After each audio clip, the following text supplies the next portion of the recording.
Okay, so this is the part we call the Afterburn, and you can certainly ask any questions about any of the teaching, especially today's part 12, which is the conclusion of the matter, so to speak. So, if you have a comment or question here, you can raise your hand. We'll call you up to the mic. If you're online, I've got Rob and Kurt over there online monitoring the chat room there. We'll begin with people here, which will give people over there a chance to type some easy for me to say, type some things in. Okay, Amy, come on up. Shabbat Shalom. Shabbat Shalom. Okay, so this is just a comment.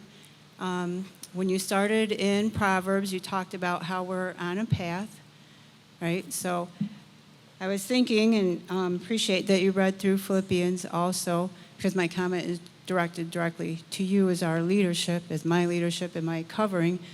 When we're on the path, we need a leader. It's not like I can do this on my own.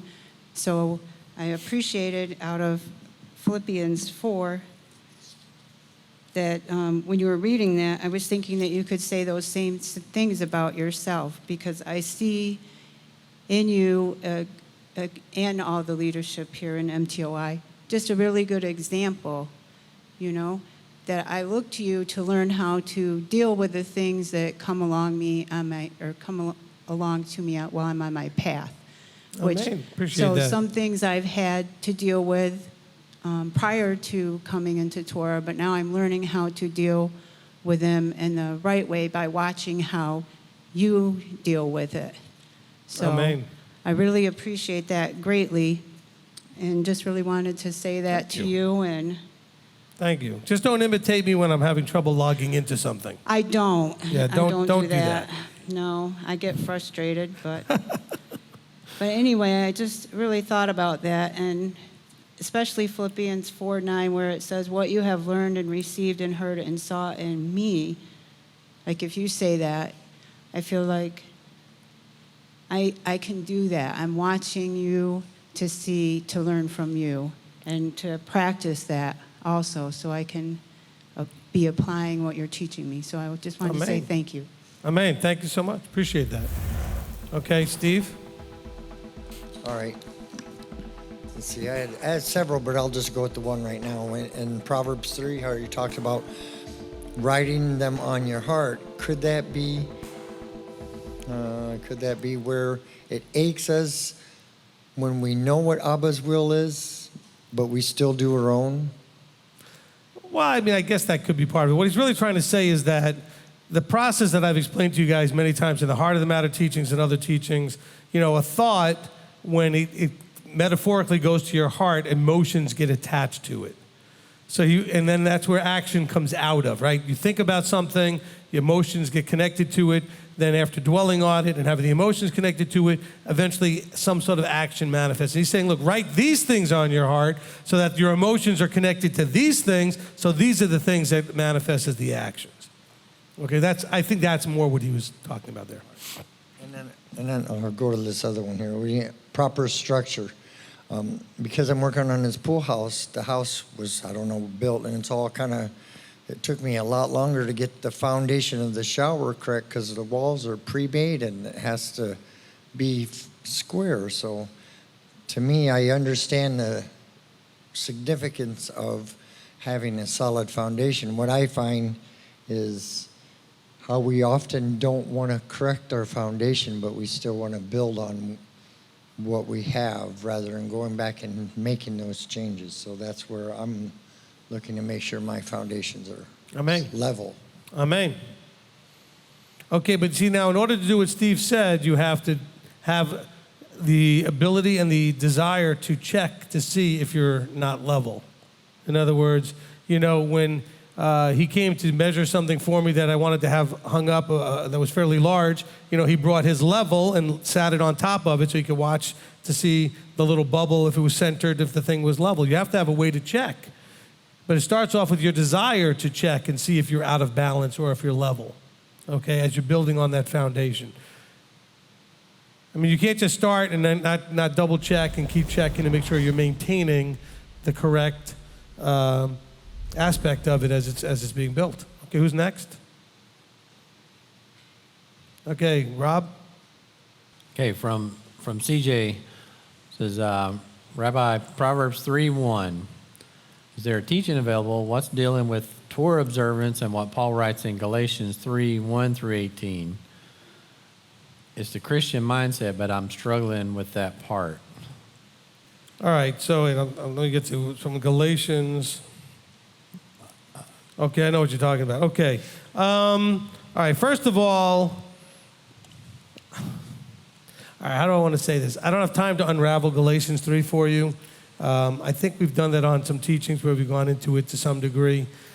This is the important thing for those of you that are coming from a struggling Christian Pauline mindset. By Pauline, meaning the way Christianity has taught you, Paul. Okay?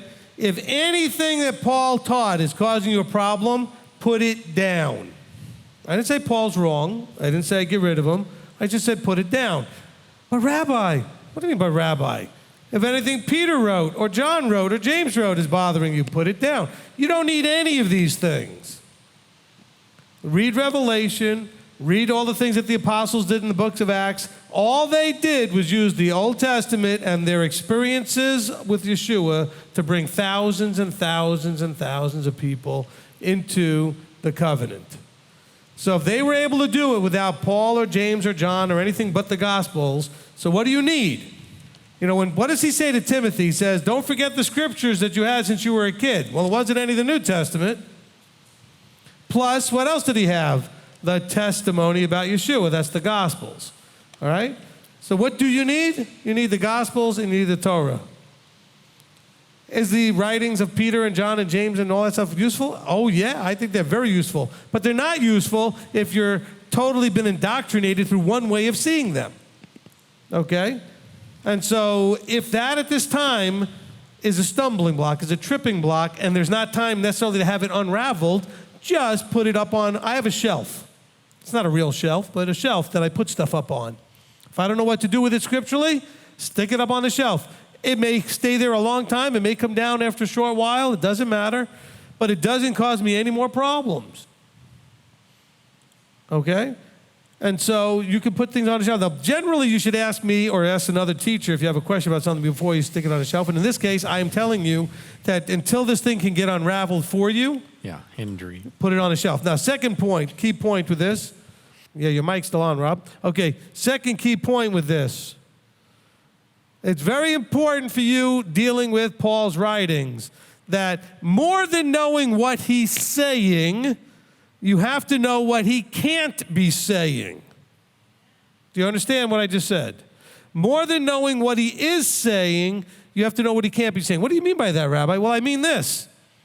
If Paul, and I've said this to many Christians who want to argue with me, I said, I don't argue. I just say, okay, if Paul is saying what you're saying he's saying, in other words, using it to do away with the law and saying it's bad and all this other stuff, well then, he's a heretic and he needs to be thrown out of the book. So you have two choices. Either he's saying exactly what you think he's saying, well then he needs to be thrown out, or just maybe you're not understanding him correctly and what he's saying is totally fine, you just don't understand it. I choose B. Okay?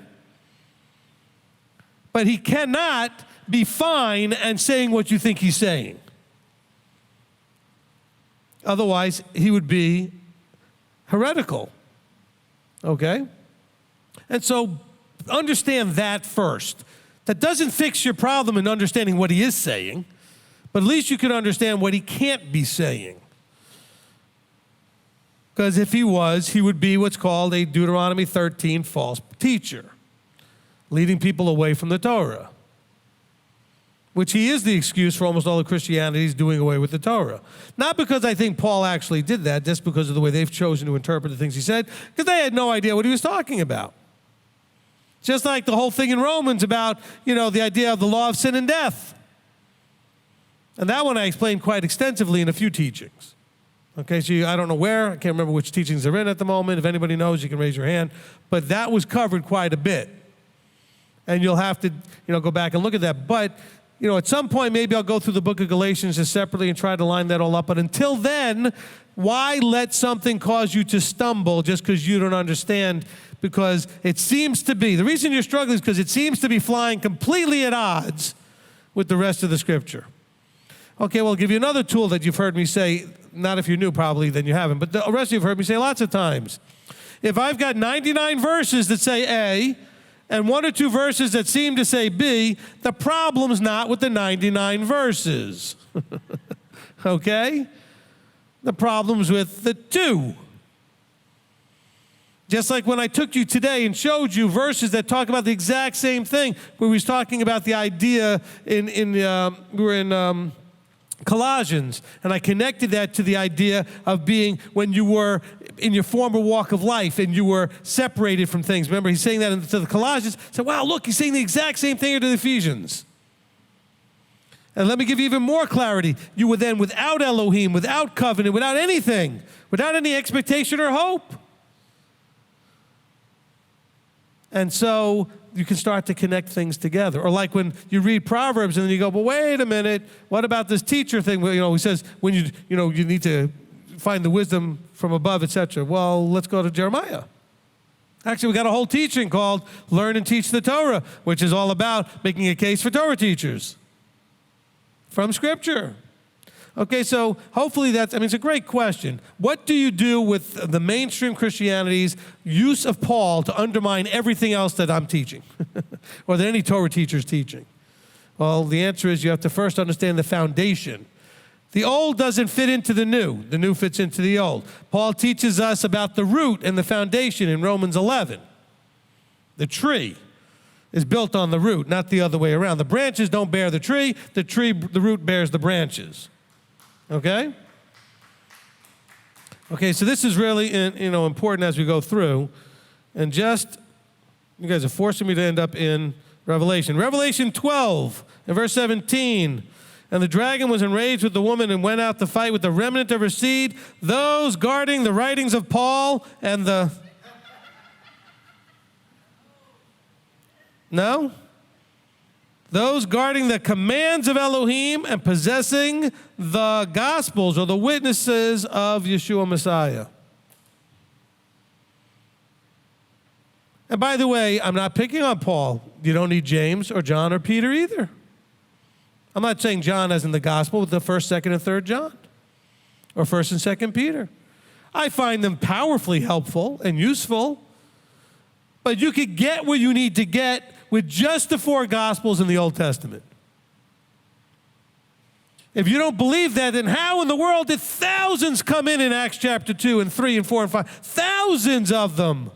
And all they had was witnesses to Yeshua's life in the Old Testament. They didn't have any of Paul's writing. Paul was attacking them at this time still. This is before he had his little moment on the road. How did all those thousands come in? See, that's the point. If it was doable, then it's doable. If they did it, then it has to be doable. They did it because I had a guy leave our congregation because he asked me one day, and he did it very respectfully. He asked me off on the side privately, do I think that we need Paul? I said, no. I said, you said need, right? He said, yes. I said, no, you do not need Paul. But you also don't need James, John, or Peter. At least Scripture tells me I don't. It says I need the commandments, which is the Tanakh, the Old Testament. I need that, and I need the testimony, which is the Gospels, to tell me what Yeshua did. I need that. Think of the other writings as, I don't want to elevate me or diminish them, but people like me at the time who had a greater understanding trying to teach people how to apply the Tanakh and the knowledge of Yeshua.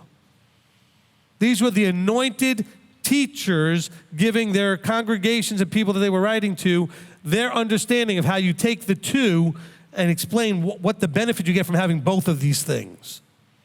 This is now, of course, James and Peter are writing to the dispersion. Paul's writing to congregations. Okay, John's also writing to the dispersion. But they have an audience that's trying to say, look, you guys need to understand how these two things are necessary together to get you where you're trying to get to. And they're speaking to an audience that should have understood what they were saying the way they said it. You guys are 2,000 years away from when Paul wrote what he wrote. I can go get you some things written in English from like 700 years ago, you won't understand a word.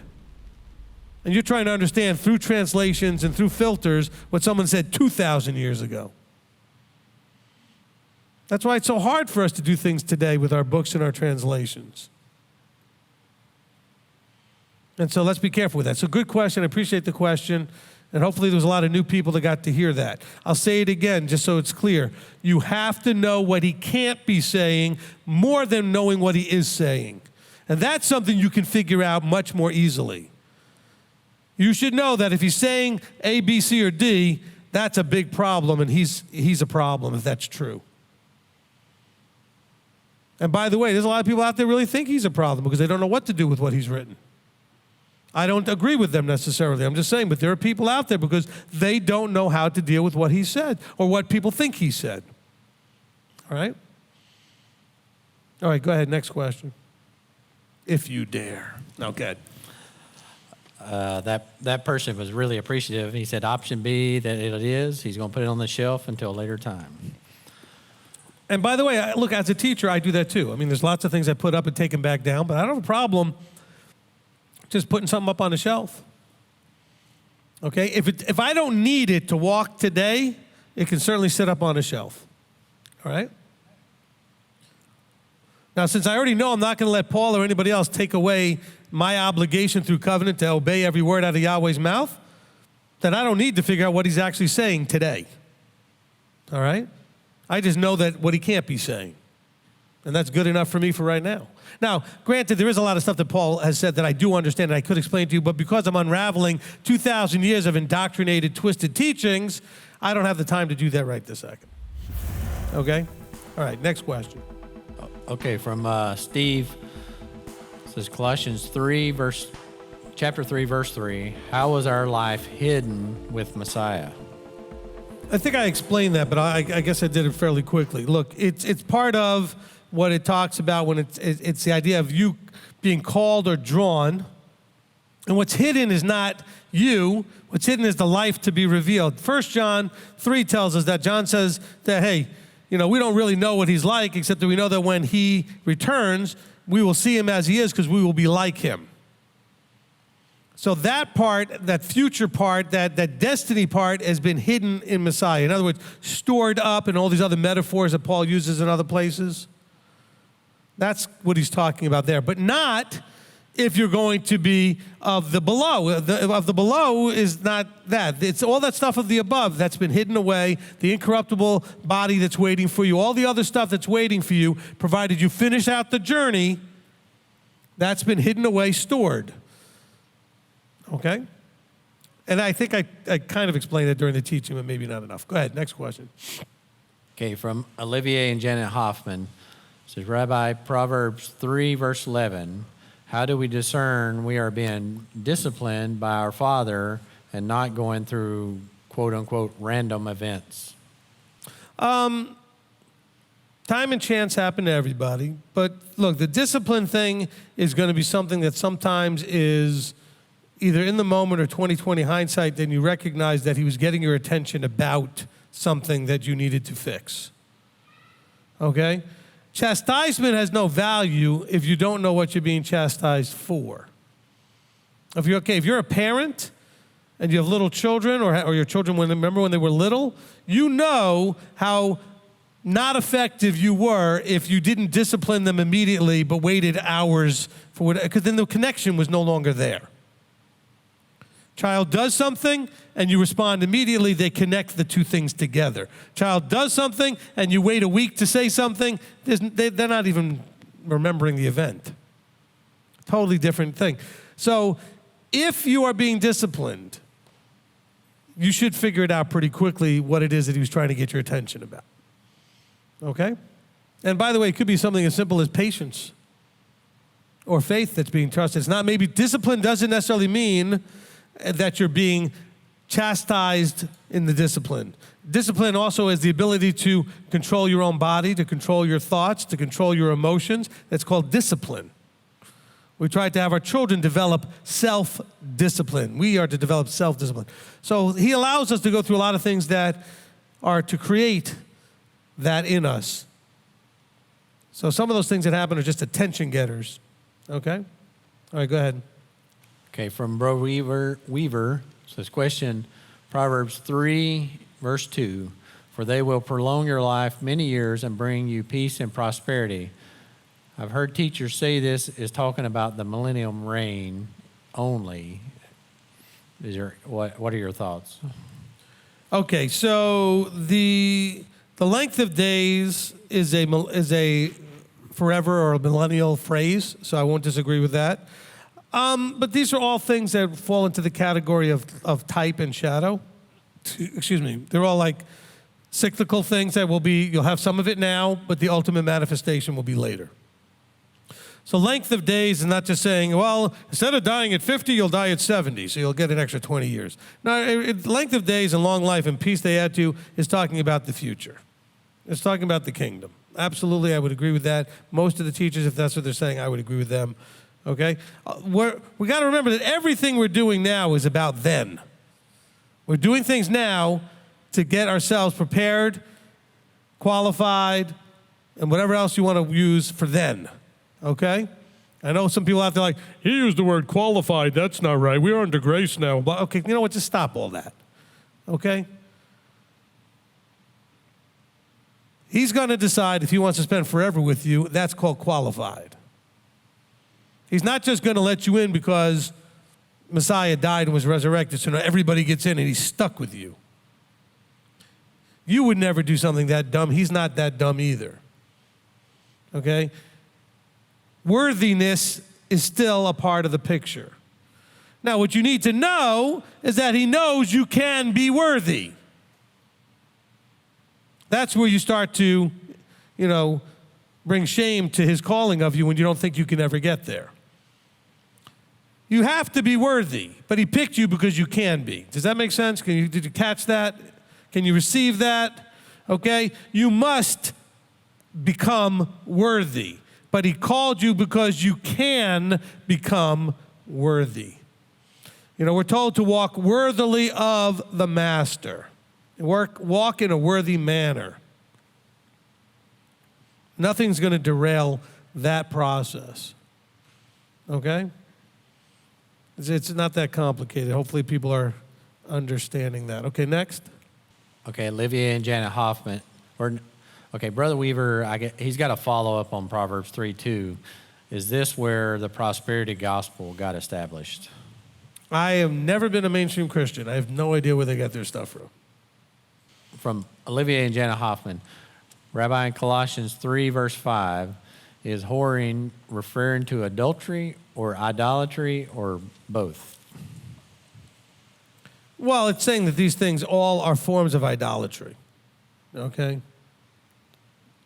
So, by the way, let me go back to the prosperity gospel person. Almost all of you went to the first church of consequence avoidance, or the first church of no responsibility personally because it's all done for you and it's all some of the enemy's fault and all this other stuff. The prosperity gospel and all that other stuff comes from human beings' desire to receive, whether they deserve it or not doesn't matter, but to receive. They just want. And whatever the easiest path, okay, first church of least resistance, I don't know, whatever you want to call it, okay? And that's where that stuff comes from, to cherry pick verses that make you feel like you are going to receive no matter what you do. That there's no pressure on you, there's no responsibility on you, okay? And there's nothing like filling a room, there's nothing that will fill a room more easily than telling everybody, come listen to my words, because if you listen to my words, you'll receive everything you've ever wanted. Now, of course, Yeshua said those kind of things, and he got huge crowds. Of course, then he told them, and there's an expectation that you're going to do some stuff, and then the crowds got smaller sometimes. And people stopped walking with him sometimes. Because he does have the words that if you were to listen will give you everything you ever wanted. Only problem is that the words include you're having to do something. And more importantly, having to give up certain things that you don't want to give up and stop doing some things. Personal responsibility, accountability, all that stuff. All right, next. From Kathleen Phillips, Proverbs 3, 15 through 18, referring to wisdom. This term is given a feminine principle. Is this Yah's discretion, or is there a deeper meaning? No, it's all part of the metaphor that, remember that that Solomon is talking to his son here, okay? And trying to impart wisdom. And he uses the personification of the woman for good and for not so good, okay? And part of it, I think, I want to put it this way. Okay, when you take a man and a woman and they get married, they have the highest level of intimacy and come into echad, into oneness. They literally physically join in union together and become one flesh. That's the highest level of intimacy. And what Solomon is trying to tell here to his son, or a number of sons that would read this, is that these things, like a woman, if you're going to have a relationship and you're going to get into that extreme level of intimacy, is going to bring this type of fruit or that type of fruit. Okay? Because we're told about the flattering woman in chapter 2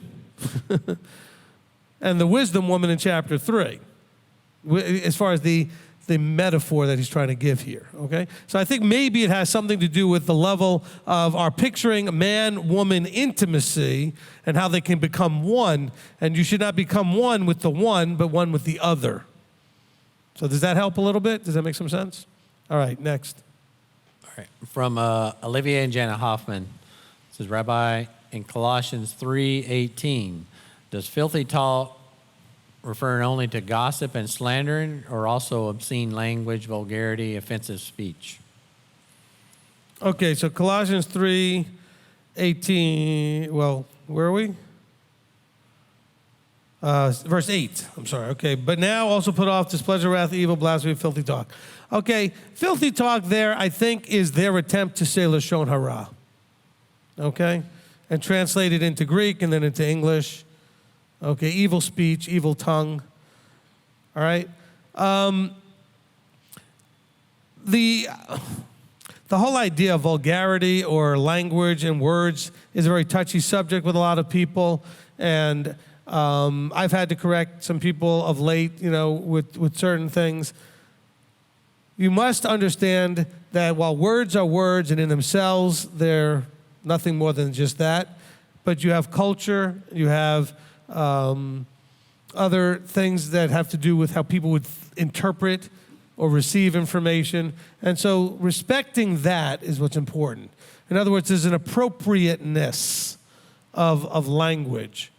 Okay, there's an appropriate language a child should have with a parent. There's appropriate language you should have in certain situations because of the professionalism. And when I say appropriate, I'm not even talking about necessarily vulgar language. I'm just saying that you should speak in a way that's appropriate to where you are, who you're with, and what's going on. All right? But I don't feel comfortable in myself just arbitrarily saying that the words that we have decided in our culture over a few years as being vulgar, this or that, and the other thing, that makes the words themselves that. No, but our culture feels they are, and I respect that. Okay, so my choice of the words I use is mostly that. Otherwise, it's an arbitrary cultural affectation. So I don't want anybody to think, Rabbi thinks we can say anything. No, I never said that. I said the opposite. I said you should only be saying things and using language that's appropriate to the people you are with and the situation you're in. And so I know my mother was this way. My wife's this way with the kids. There are certain words that sometimes you go, why does that one bother you? But it does, and you need to respect that. There are words I could use in front of my mother I couldn't believe she'd let me use, and other ones that she wouldn't, and I couldn't figure out why, but that was her thing. Okay? I thought some of the ones I said were worse than the ones that she really didn't like, but that was her thing. But I had to respect that. That's the piece that's important. Okay? There are people in this room that would be very upset with you calling me Steve. Okay? Because they would not think that's appropriate to speak to me with the first name and not with a title.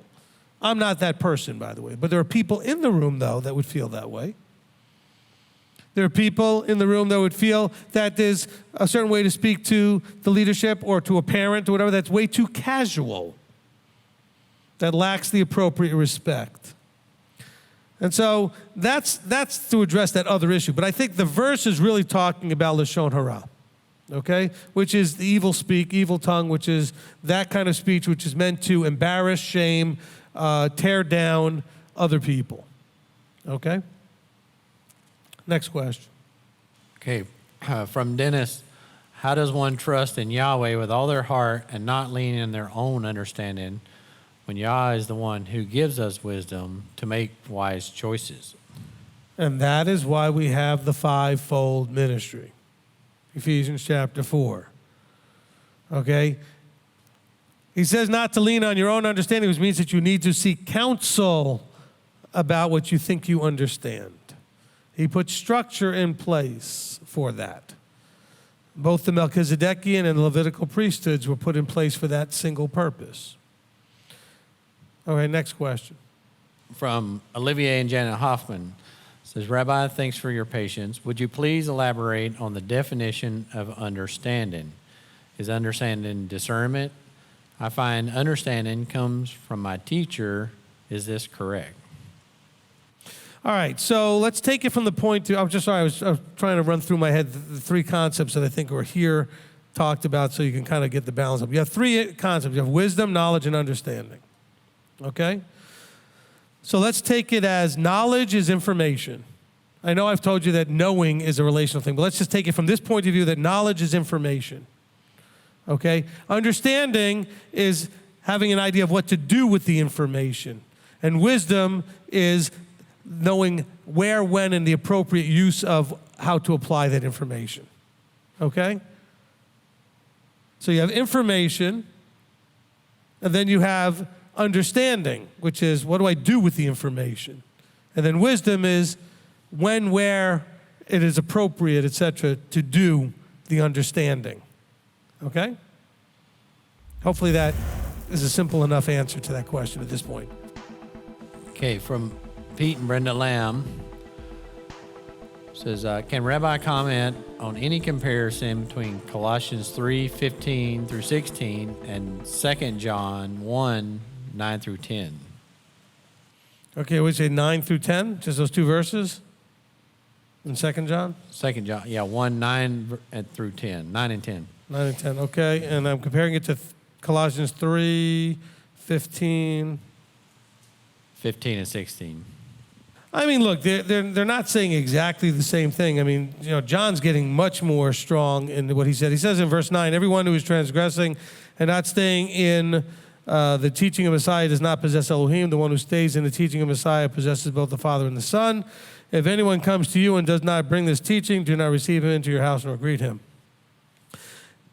Colossians is saying, you know, let the word of Messiah dwell richly in teaching and admonishing one another in songs and singing pleasure in your hearts to the Master in psalms, etc. Whatever you do in word or deed, do it all in the authority of Yeshua, giving thanks to Elohim the Father through him. I mean, I'm sure there's a connection there, but I think that one is really making a much stronger separate point there. I like the point that's being made in 2 John. Okay. Don't get me wrong. By the way, did you notice in 2 John, go to the Father and the Son teaching if you want more details. He said that the one who stays in the teaching of Messiah both possesses both the Father and the Son. And where's the third Trinitarian? See, John didn't understand Trinitarian thinking. Okay? He understood there's a Father and there's a Son. Now, there is a Holy Spirit, but it's not a third person.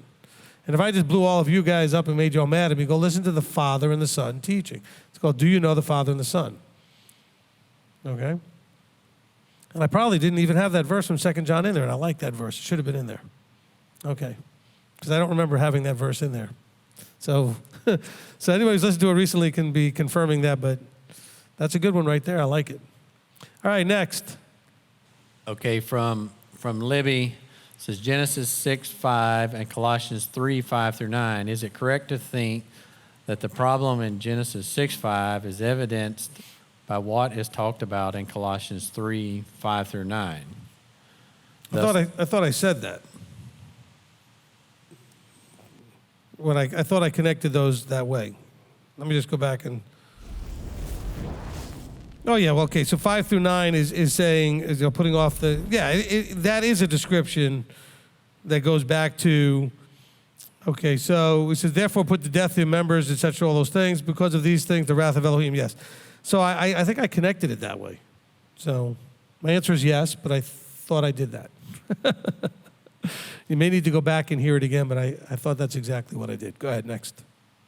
I got one. It's somebody that's just started this teaching series on this and stuff, and they've got a question on part 1. So, but that okay. I'll either say I'll have to get back to you or I'll try to answer it. Let me just hear it real quick. Okay, from Hendry says Q&A of part 1. Rabbi talked about possessions and not getting attached. Does that mean you shouldn't care if break, or should you take care of them as a gift from Abba?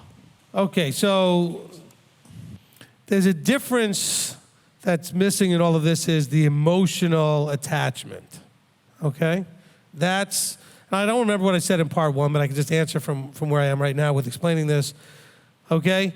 I own something. I have something, okay? I have this item, okay? In this case, it's my phone. I have something.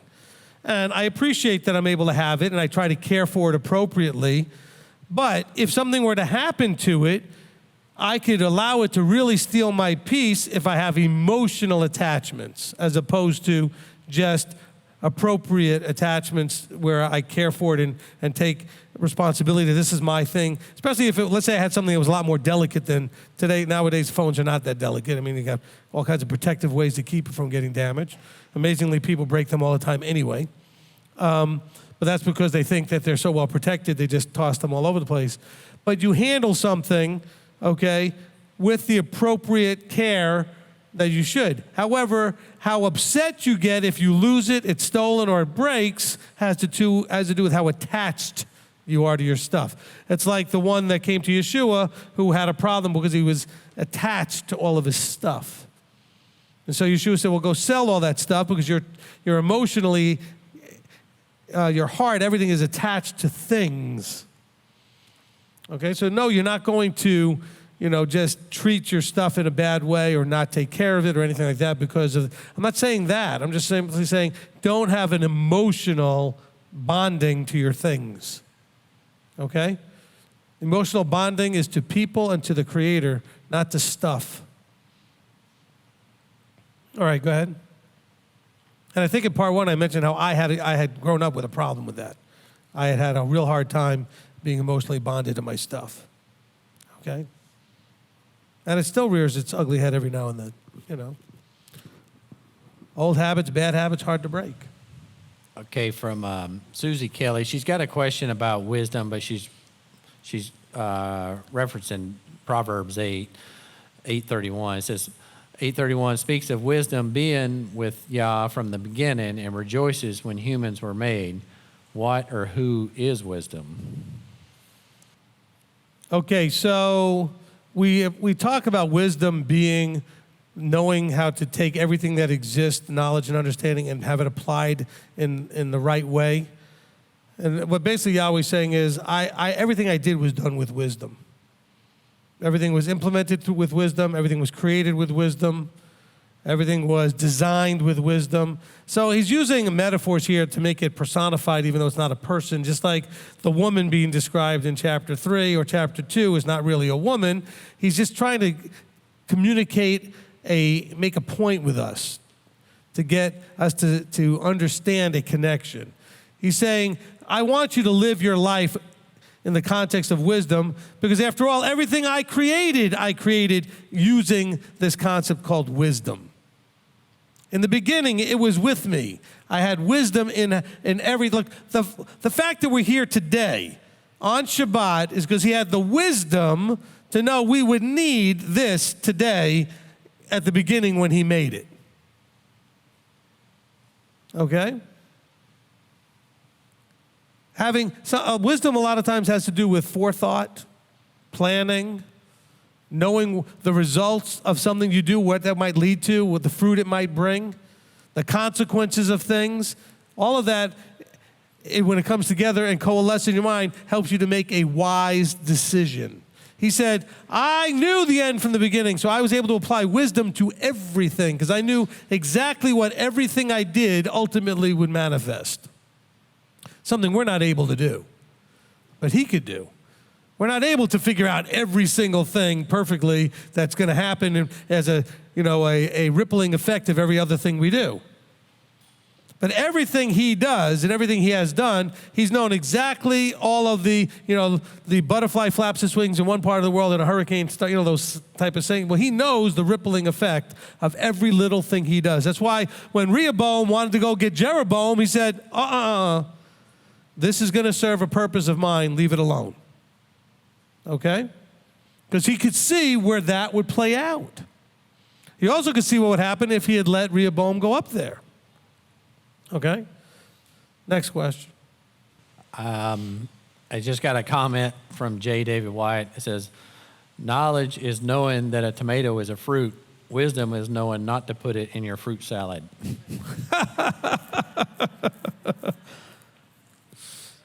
Well played.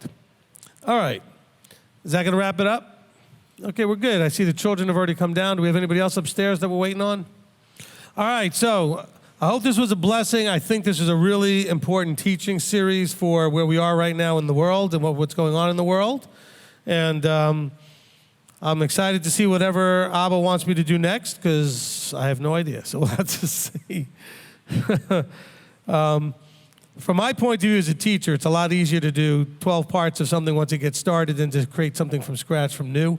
So we'll have to see what he wants me to go next or what he wants me to do next. So we'll keep that in prayer as we work that through and that I get that information before Friday, okay? Which is not always the case. Sometimes I get that at the last minute. Okay.